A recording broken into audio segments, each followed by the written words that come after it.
I'm Scarlet, standing in the ruins of his once mighty empire, watching as the man who once held the industry in the palm of his hand crumbled before my eyes. I'm reminded of how it all began. I was working as the director of new acquisitions at a smaller, hungrier firm. Our company had identified a revolutionary technology developed by a brilliant engineer named Ava Reed. Ava's work had the potential to transform an entire segment of our industry. Meanwhile, Damian Blackwood, the 48-year-old CEO of one of the biggest players in the field, was also eyeing Ava's technology. Damian was a man of immense wealth, with a net worth of over $350 million.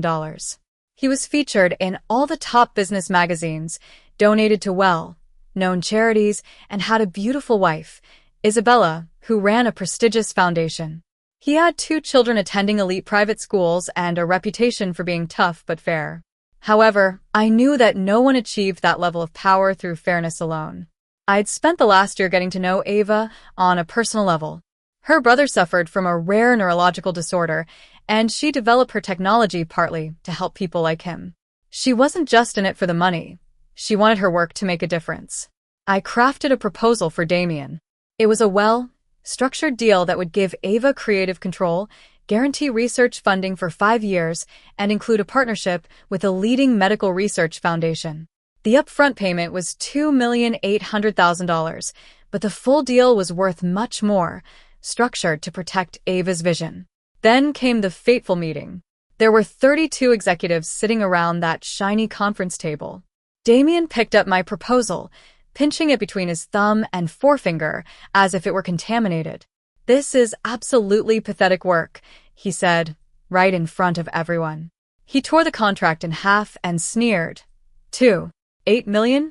This is what you think your idea is worth. You're clearly not ready for the big leagues." At that moment, I was 35 years old, and I felt like I could either vomit, cry, or commit a felony. I'd always been the responsible one, working twice as hard as everyone else, triple, checking everything, and never raising my voice even when I should have. But something inside me snapped that day, not in the way Damian probably hoped. When he finished his outburst and tossed the torn contract on the table, everyone expected me to fall apart. Instead, I looked him straight in the eyes and said, "You're absolutely right, sir. I'm clearly not ready for your league." I stood up, gathered my materials calmly, and said, "Thank you for your time." As I walked out, I could hear the whispers behind me. No one walked out on Damian Blackwood, especially after he'd shredded them. But I wasn't leaving defeated. I was leaving with a purpose. I sat in my car in the underground parking garage for almost an hour, not crying or panicking, just thinking. I thought about all the times I'd seen Damian and men like him destroy people's careers out of ego. I remembered Lily, a former colleague who'd attempted suicide after Damian publicly ridiculed her marketing strategy and then took all the credit when it succeeded. I also thought about Max, who'd been forced to sign away his patent rights under duress and was fired a week later for performance issues. That's when I decided Damian was going to learn what true, pathetic meant. I wanted justice, not Hollywood-style revenge. I wanted him to feel the humiliation, to have his hard-earned work treated like trash, and most importantly, to stop him from hurting others. I went home that night and made a list of Damian's vulnerabilities. First, his reputation. He built his identity around being a business genius and a visionary, constantly seeking validation for his intelligence. Second, control. He micromanaged everything and couldn't stand not being the smartest person in the room. Third, his marriage. There were rumors of trouble between him and Isabella, though they were always carefully suppressed. Fourth, his company's upcoming IPO. They were 6 months away from going public, and he'd been inflating the valuation, making promises to investors that were almost impossible to keep. The next morning, I called Ava. I told her exactly what had happened in the meeting. "I'm not surprised," she said. "He tried to approach me directly 3 months ago, offering a partnership that would have given him ownership of everything I've built." She then revealed that Damian had threatened her.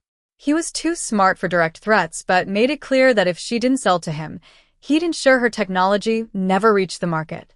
"He has a lot of friends in regulatory circles," Ava said. "And he mentioned how easy it would be to question the safety protocols of my systems." That's when I knew I couldn't just walk away. This wasn't just about my humiliation. It was about stopping a man who was actively harming innovation and the people behind it. I said to Ava, "What if I told you there's a way to get your technology to those who need it, maintain your control, and teach Damien Blackwood a lesson he'll never forget?" After a pause, Ava said, "I'm listening. What's your plan?" Over the next 2 weeks, the plan took shape. I reached out to people I trusted who'd had their own experiences with Damien. There was Naomi, a former board member who'd been forced out after questioning Damien's accounting practices. She still had contacts in the company and access to non-public information. Then there was Ethan, a journalist who'd tried to write a story about Damien's business tactics 3 years ago but had it killed after Damien threatened the publication with a lawsuit. He'd been gathering evidence ever since, waiting for the right moment. And there was Lucas, a programmer who'd worked under Damien for 2 years before being fired for lack of innovation, right after sharing a breakthrough idea that Damien later claimed as his own. Surprisingly, I also involved Isabella. Naomi suggested it, saying that Isabella had been looking for a way out of her marriage for years. Damien had threatened to destroy her if she left, using his influence to cut off her foundation's funding. "She hates him more than any of us," Naomi told me, "but she's also terrified of him." I arranged to meet Isabella at a small, out-of-the-way cafe. The woman who sat across from me didn't look like the confident philanthropist in the photos. She looked exhausted and wary. When I brought up my real reason for the meeting, I expected denial or anger. Instead, she let out a hollow laugh. "You have no idea what he's really like," she said. "The man you saw humiliate you? That's his good side." She then rolled up her sleeve, showing fading bruises with 4 distinct finger marks around her wrist.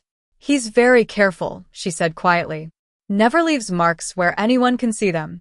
It's all calculated." I felt sick to my stomach. This was worse than I'd expected. Isabella said she couldn't be directly involved but would provide information and corroborate when needed. That night, I couldn't sleep. The plan I'd been formulating suddenly seemed inadequate.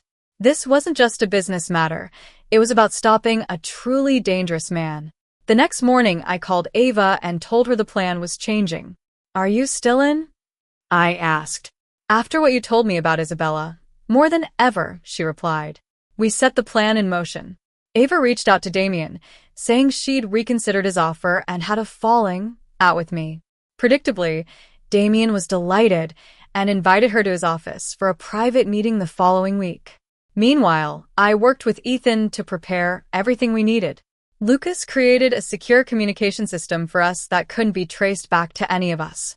Naomi provided internal documents showing that Damien had been systematically inflating the company's value ahead of the IPO, actual fraud with manipulated numbers, and hidden problems. Isabella gave us even more damning evidence, dozens of recordings of Damien verbally abusing her, ordering his team to falsify reports, and threatening a former employee who'd filed a sexual harassment complaint. On the day of Ava's meeting with Damien, she was equipped with Lucas's recording device, disguised as a stylish pen. I sat in a cafe across the street, my heart pounding. If Damien discovered what we were doing, I didn't even want to think about the consequences. 3 hours later, Ava walked into the cafe. Her face was pale, but there was a fire in her eyes. "I got it," she said, sliding the pen across the table. "All of it." That night, the 5 of us, me, Ava, Ethan, Naomi, and Lucas, gathered in a hotel room to listen to the recording. What we heard made my blood run cold. Damien spent the first hour charming Ava, presenting himself as a visionary who understood the importance of her work. But once he thought he had her trust, he revealed his true intentions. He planned to patent her technology under his company's name, give her a position with no real authority, and discredit her in the industry if she ever fought back. When Ava asked about my involvement, Damien said, "Scarlett, she's nobody. Another ambitious woman who doesn't understand how things work. I've dealt with dozens like her. They either learn their place or they disappear." He then described in detail how he'd undermined my reputation in the industry over the past year, speaking to my bosses and blocking potential job opportunities. I was stunned. I'd always attributed my professional struggles to bad luck, the economy, or normal industry challenges.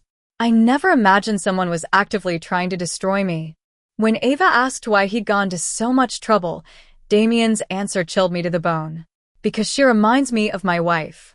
That same look in her eyes, like she thinks she's better than me.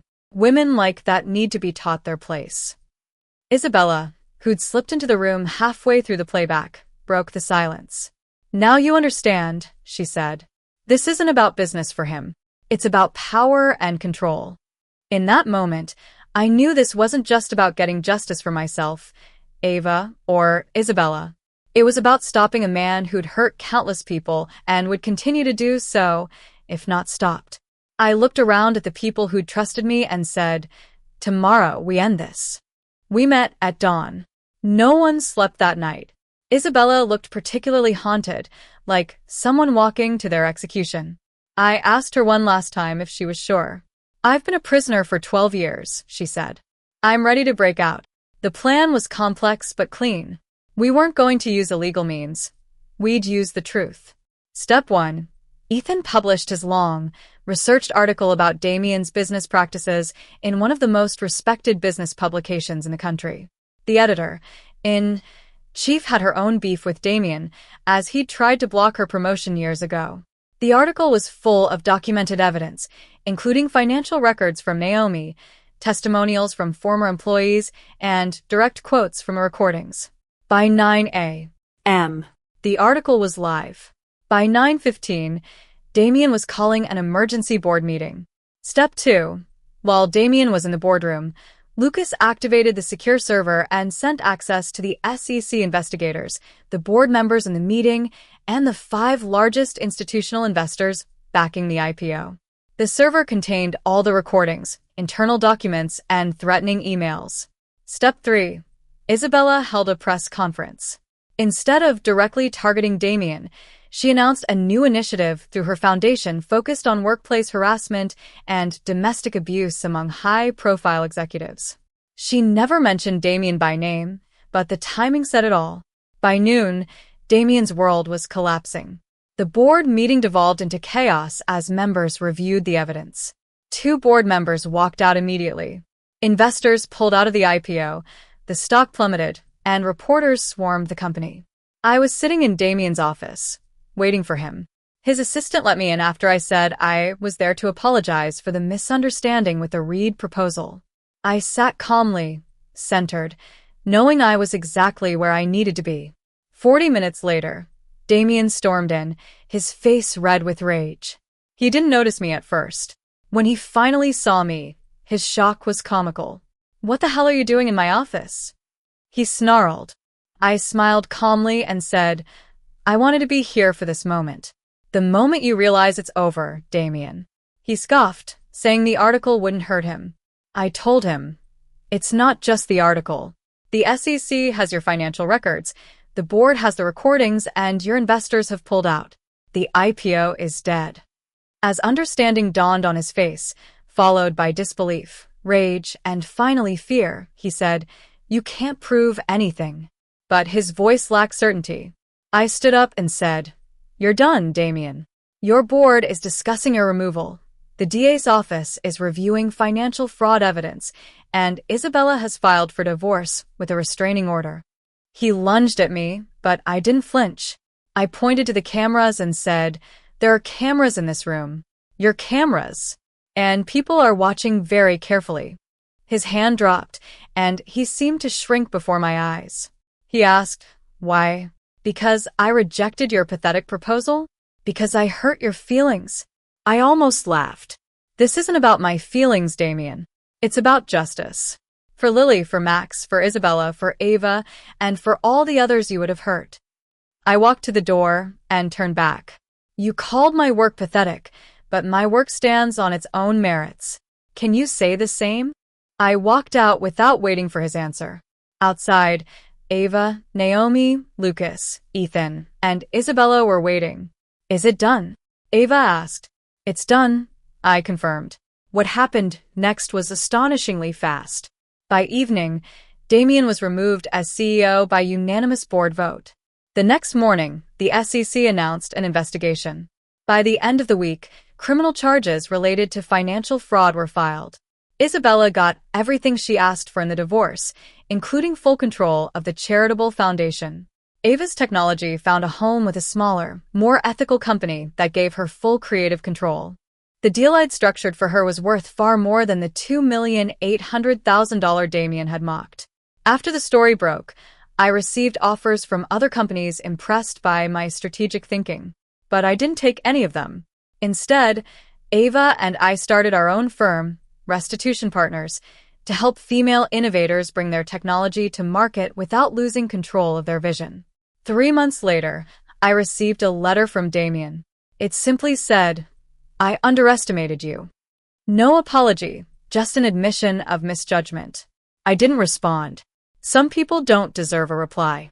Isabella joined our firm 6 months later, bringing her foundation's resources to support women who'd faced similar situations.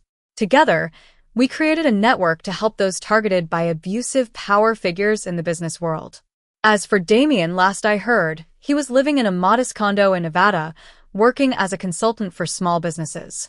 His reputation was in tatters, and no one at his former level would touch him. The company he'd built eventually recovered under new, ethical leadership. Sometimes I think about that day in the conference room, how close I came to breaking down. But mostly, I think about all the people like Damien still out there, hurting others. I wonder who will be brave enough to stand up to them. If this story resonates with you, please hit the subscribe button. I share these stories because I believe power without accountability is a form of violence. Your comments and likes help spread this message to those who need to hear it. Remember, their power depends on your silence, and their control depends on your fear. When you decide enough is enough, everything can change. Justice is worth every step of the journey.